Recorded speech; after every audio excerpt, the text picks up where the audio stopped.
Did you get them? I got them.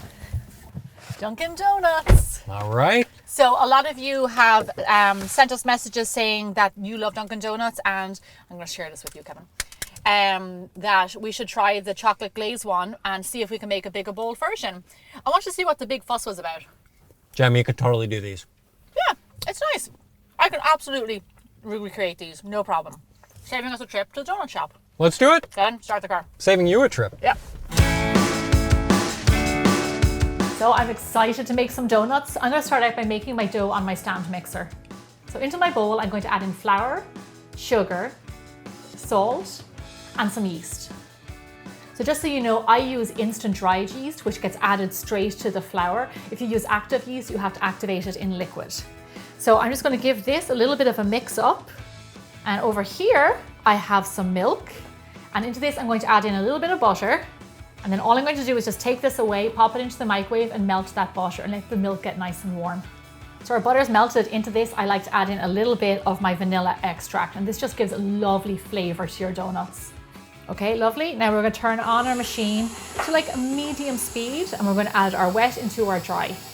Just add enough liquid until your dough comes together. So now I'm going to let this knead for roughly 6 to 8 minutes. If you want to do this step by hand, if you don't have a stand mixer, then you can absolutely do that. You're just going to need a lot of elbow grease. So these are yeasted donuts, and in my opinion, very like the Dunkin Donuts. If you're more a fan of the kind of old-fashioned donuts, buttermilk donuts, sour cream donuts, those cakey, heavy donuts, which are super delicious, I also have a recipe for that on my website. I've got tons of donut recipes on my website, so check them out. So our dough is looking good. It's nice and soft. This is a really lovely dough to work with. You'll see that when you get your hands on it. So now I'm going to take it out and I'm going to pop it into my bowl, which I oiled with a little bit of like vegetable oil. And then I'm just going to cover it with a shower cap. Now what we want to do now is let it proof at room temperature, somewhere kind of warm and snug, for around an hour and a half to 2 hours. I usually give it a full 2 hours. Then we're going to come back, cut them and get them into the fryer. So it's been 2 hours and my dough looks gorgeous. It's lovely and puffy and really soft. This is the way I like it. So now here you can see I've got a floured surface. Put a little bit of extra flour on top of your dough. And then with my rolling pin, I'm going to roll this out kind of thick, maybe ½ inch thick or even a little bit thicker if you like big donuts. Don't go too thin, that's for sure. That looks around ½ inch thick.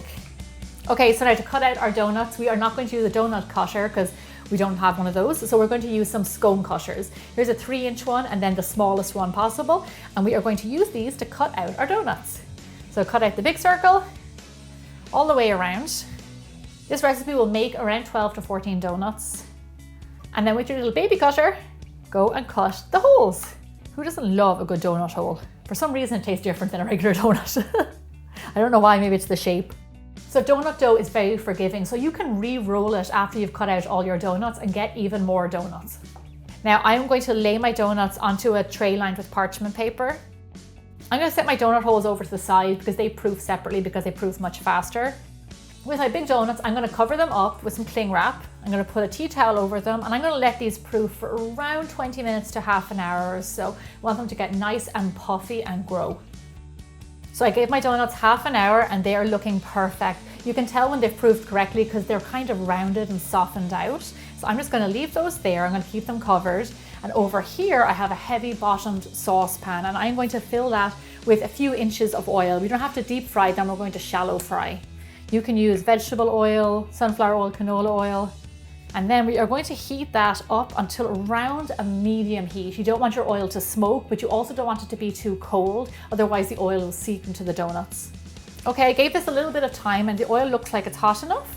So I'm gonna go and add maybe just like 4 donuts or so to my pot, 4 or 5, and then start to cook them. So you cook them for roughly around 2 to 3 minutes on the first side or until they're lovely and brown. Then you flip them over and then cook them for another 2 minutes or so on the other side or until brown again. Fantastic, these are looking gorgeous. So I'm just gonna take them out there and I'm just going to lay them onto my tray lined with some kitchen paper just to kind of dab up that extra oil. And then lastly, don't forget to do your donut holes. So our donuts are looking gorgeous. Now here's what I like to do while they're still warm. I have a bowl here of my chocolate frosting for donuts. And this is on my website, you can check that out. And I am going to dunk my donuts while they're still warm in here one at a time. So dunk it in, give it a good dunk, twist it, let any excess drip off, and then put it onto your cooling rack.